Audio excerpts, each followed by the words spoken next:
Welcome, everybody. I'm Laura DeFranco, the CEO of Brave Healer Productions, where we have a mission to change the world one brave word at a time. And today, to help me do that, I have Diana Leader, the founder of Crave More Life Coaching and the lead author of our upcoming book, Find Your Voice, Save Your Life Too. Welcome, Diana. Thank you so much. Just doing a little whoop-hoo. Yes. All right, you guys. Yeah. So Diana's been here with me before. However, she is a Canadian author, podcaster, and owner of Crave More Life Coaching. She's an expert at helping women find and confidently use their voices. She believes the time of women's voices being silenced is over, and through her Voices of Women project, gives women a platform for healing and learning that they too can live out loud. And of course, I've hooked you up down below in the show notes with her website, Facebook group that you can join us in, all of the cool things. But Diana, why don't you start us off by telling us a little bit of the story behind the Voices of Women project? Okay, I will do that. First, thank you so much for having me, Laura. This is awesome. I love to talk to you. You know that. And yeah, looking forward to today.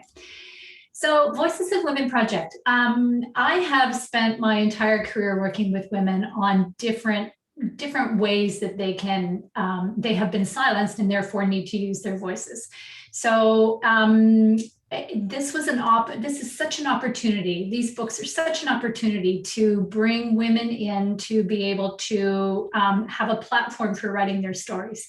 Most women have been blocked from doing that. They haven't for whatever reason, and this is an opportunity. So that's where the Voices of Women project was really born from. To offer women that platform, no matter what their story is relative to losing their voice, because I think I'm pretty clear that I can say there isn't a woman in the world who hasn't lost her voice or been silenced in some way. So that's a lot of women, and that's a lot of stories, and that's a lot of healing that needs to happen.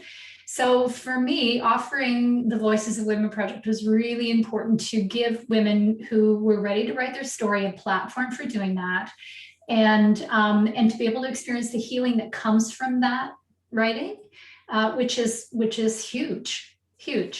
And the other piece of it is if they care to be published after that in a book like Find Your Voice, Save Your Life, and some do and some don't, then they also offer that healing, the healing potential to women that are reading. And that's huge. So, they're doing it for themselves, but they're doing it for other women too. So it just, it makes me warm all over when I think about that. It's so awesome. So the Voices of Women project is really based on those two things. However, if women don't want to be published, then it's all about the writing and all about the healing and getting things out. I have a project that I've started called Writing for the Heal of It. And that will continue. That will just kind of go ongoing, repeat and repeat as need be. And that's for women who simply want to write. They want to either learn to write, they want to express what's going on for them and feel the heal of that. I love it. Our missions overlap in so many ways, especially though that ripple that we create. Mm-hmm. And I love that. I love hearing you talk about it. I also love that title, Writing for the Heal of It. That's brilliant. So do you remember, tell us a little bit about your personal story of finding your voice. My personal story probably isn't very different than a lot of women. I have been blessed enough to not have experienced serious abuse and those kinds of things that, really are tragic and traumatic. However, I wasn't taught as a child to be able to you see myself as an individual and then work from there. I was the youngest of 5. I had lots of people to do things for me. And I was taught that it's okay. You can just be there and someone will do things for you, including, thinking for me, making decisions for me, all that kind of thing. And that just kind of carried on for me throughout my young years until I realized that hang on a sec. This isn't working. It's not working for me. It's not working for the people around me. It's funny how, we say this all the time. The universe gives us these hits when we don't listen, when we don't do what we're supposed to do, which is be in alignment with ourselves. And if we don't listen, sometimes they hit the people around us to give some kickback. And that's what happened to me. People around me obviously were not okay with who I was being in relationship with them. And as I considered that, it had me create the awareness about what was really, truly not working about that for me. And that was the important piece. And the other people, honestly and bluntly, need to look after their own side of the street. I needed to learn how to look after mine. So in doing that, I had to learn to use my voice. And it was scary. It was scary in the beginning. It felt very, very alone. But it didn't take long to both get in the groove of it and then to realize the goodness that comes back when we are in alignment with what we need, when we're asking for what we need, when we're even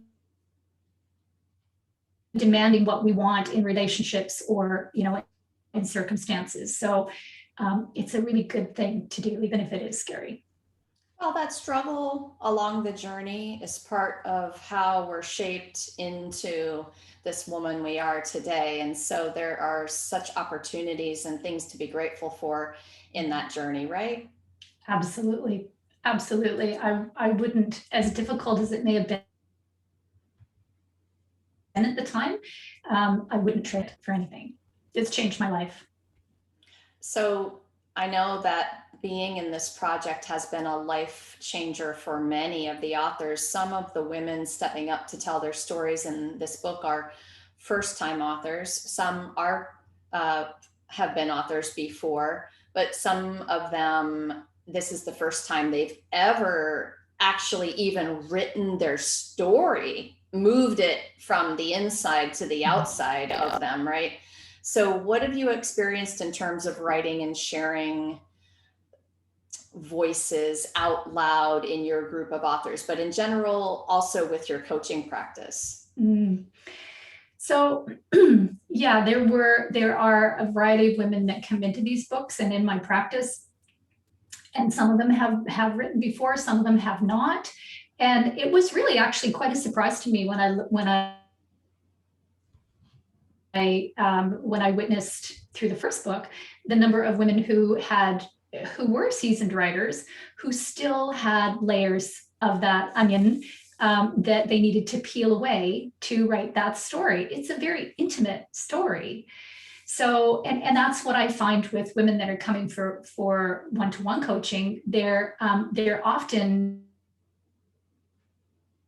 at, in a place where they are looking to shed some of those layers that they no longer connect with, that they no longer want to carry.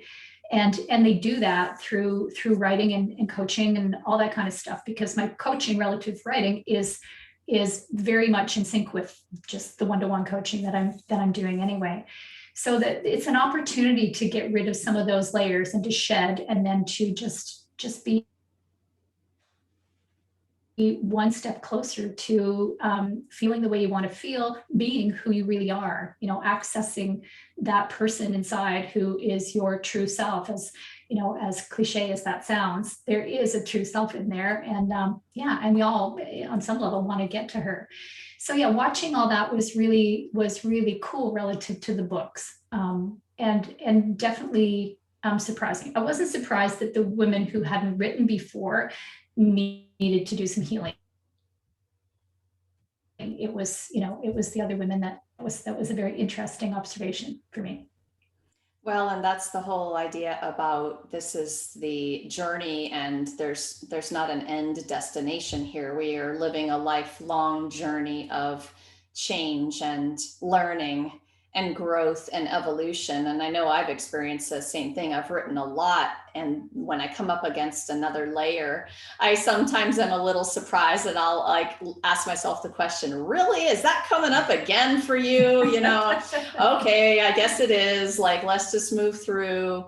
And you get in a practice of how to respond. At least I do.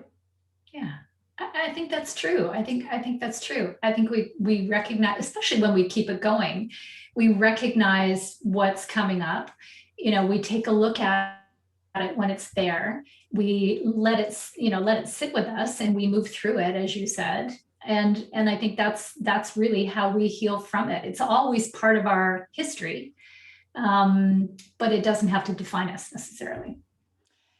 Right. And we got really good at some point at letting all of that stuff define us, didn't we? That's part of the journey, when you wake up to the fact that you added baggage to your mental baggage, and now you're feeling pretty heavy with all of the labels and the judgments and all of the things, and stripping those have been the layers for me, stripping those layers off and feeling like you could breathe again. It was palpable for me. I know it probably was for you too.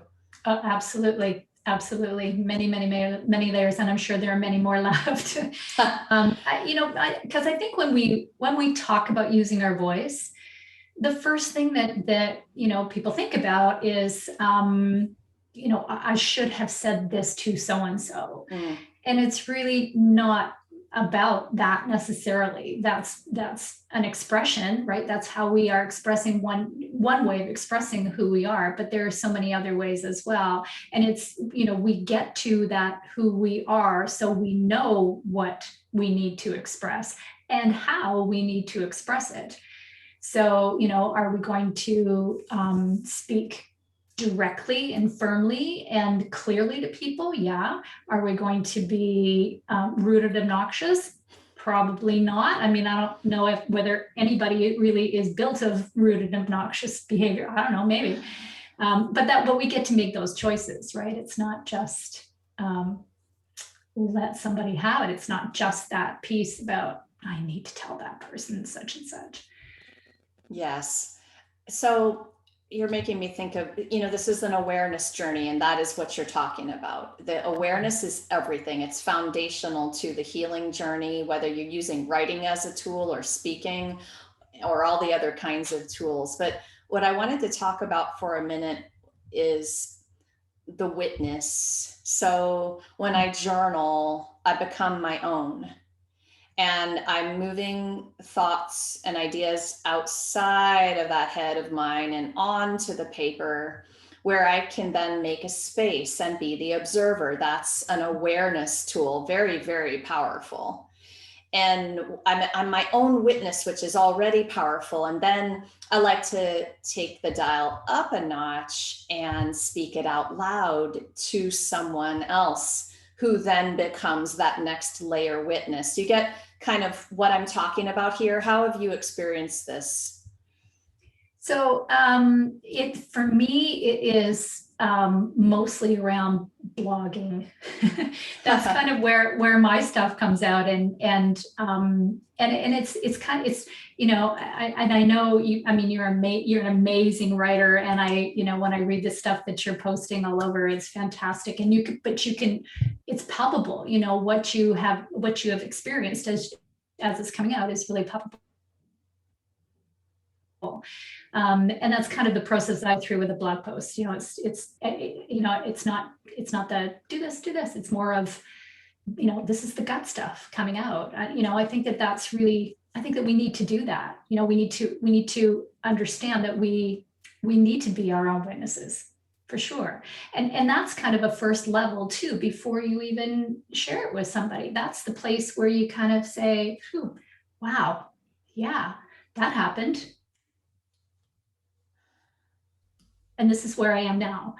So I think it's really, really important. I also think that it's, and I call this, and I think you've heard me say this, when we start to write, one of the things that I have noticed is that, and I did it myself, is we go through, it's really a purge. I call it the vomit stage, where everything needs to come out. You just have to write it down or say it, tape it, whatever you need to, but you need to get it out from the gut, to the outside. And in doing that, you are releasing so much of it. It's probably about 10 layers right there in that particular process. And I know for the books, it's kind of interesting to even, to see a woman go through that piece when they haven't written before, particularly, and then to support them to shift that story into something, well, those facts into a story that someone else is going to connect with, as opposed to reading the facts and having somebody say, connecting with the pain of that woman. I mean, you're going to connect with the pain of her anyway, but I, in my opinion, readers will leave thinking, I feel so badly for that woman. As opposed to connecting to the pain of that woman, but when it's written in a story format, I think that we can more easily pick up the pieces that are meant for us, so that we can then start to do our own work. So it's kind of it's two pieces for me, and I love to see the progression of stories that women will share with me, and what it looks like as a finished document. It's like, oh yeah. It's beautiful. Yeah, beautiful process. I'm very passionate about that too. I love watching that process. There have been times where I've written something in my journal and then looked at it and read it and thought, do I think that? And it's like, whoa, look what just came out. Like, do I really think that? And so questioning everything has been a part of that sort of witness thing when I am my own. And then, like we're doing today, we're sharing words out loud. So there's a couple layers to it there too. Sometimes I will read my own written words out loud to myself so I can hear the vibration of my voice in the words. And that's another level of witness. But then when you have someone you trust in the room and you're reading it to them, or they're reading it, any version of this is cool. I realized that for that layer of healing, that deeper layer, there has to be another outside witness besides yourself. There doesn't always have to be, but it will take it up a notch. And sometimes that's what scares people. But I wondered how you experienced that in your own process.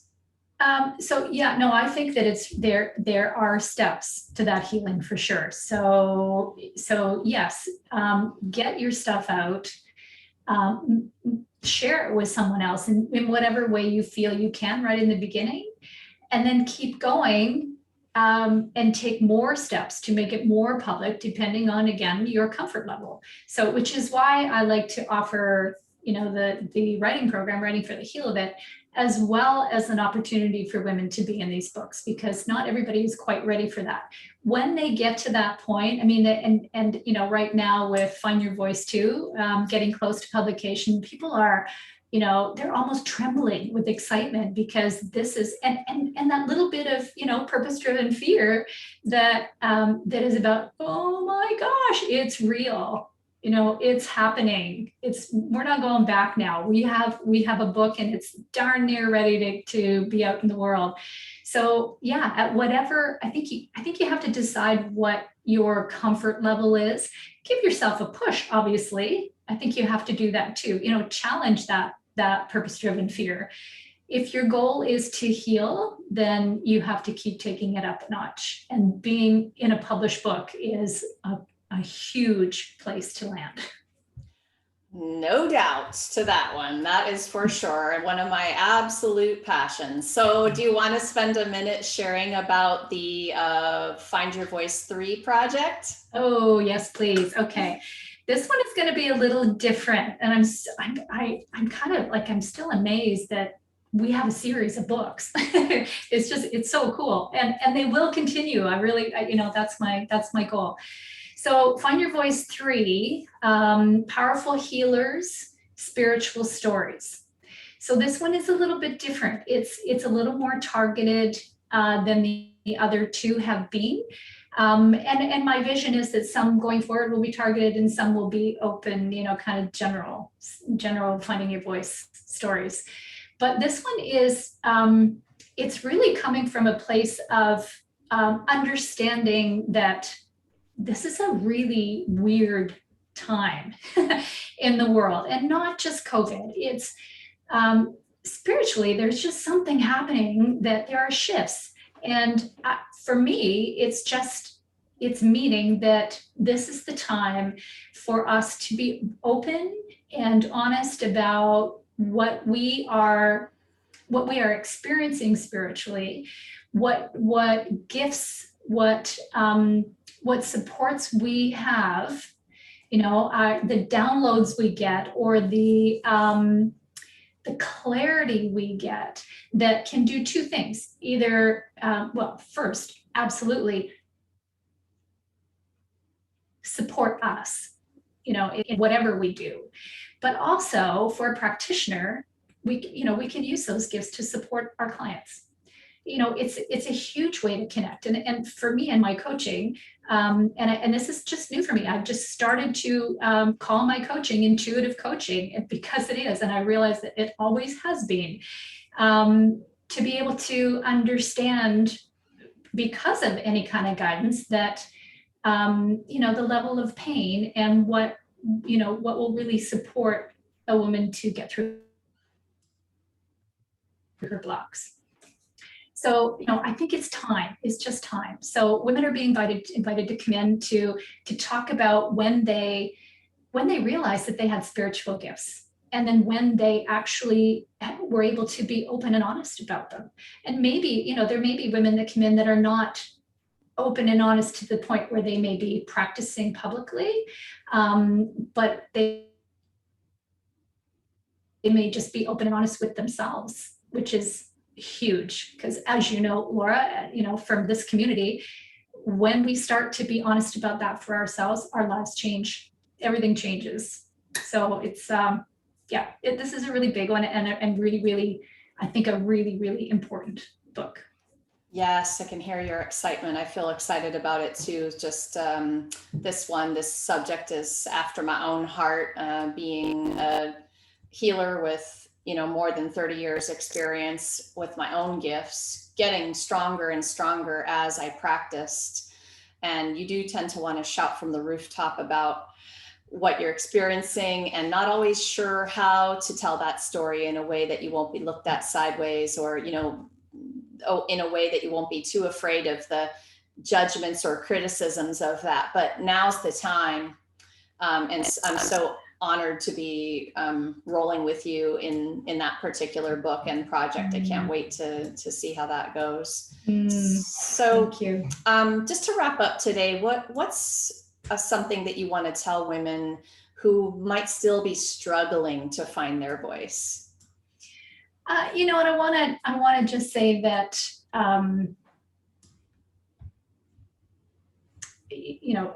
that you don't have to struggle with your voice. First of all, I guess, first and foremost, you don't have to struggle. You're not alone. You can reach out for help. You can just talk to somebody. A lot of us using our voices is really based on shame, fear, and those things get dissipated when we share them. When we become vulnerable, which is part of the healing through the books as well. So get out to share with your best friend, share with a coach, share with a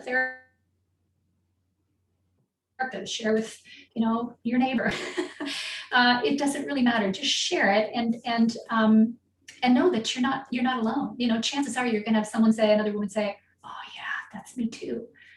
Chances are it is. So there's that piece, and know that there are programs that will help you work through it. There are lots of coaches that work on using your voice. And my stuff is coming up. There's a new group program coming up called You'll Get Everything You Want When You Find Your Voice. Thank you. And it's, it's based on the work that I've done for years with women. It's based on a model that I know works very, very well, and is very clear, and is very easy for us to integrate into our lives. So I'm super excited about that. So keep an eye out for that on my Facebook page, or Find Your Voice Women, which you are welcome to come and join. Free group on Facebook. Love to have you there. I love all of the programs that you are putting out into the world. So powerful, such powerful healing. Diana, thank you so much for what you're doing in the world, and for being here today to share it with everybody. Thank you, Laura, very much. And everybody, you know, I have to do a little plug here for Laura DeFranco, because she's an awesome leader. She's an awesome mentor. She's an awesome coach and an awesome publisher. And I'm very grateful to have met her. Thank you, Laura. Thank you so much. So listeners, please join us on August 3rd at 10 a.m. Eastern, when we'll be having a little live stream book launch party for Find Your Voice, Save Your Life 2. We're going to have all the authors there to inspire you, and there are going to be some giveaways and some fun stuff that we're doing that day. And of course, if you are listening to this after August 3rd, well, then get over to Amazon, because that means you can buy your copy of the book. And lastly, today, you guys, remember, you were born, so you are worthy. Your voice matters. What if the thing you're still a little afraid to share is exactly what someone needs to hear to change or even save their life? It is time to be brave. See you next time, everybody.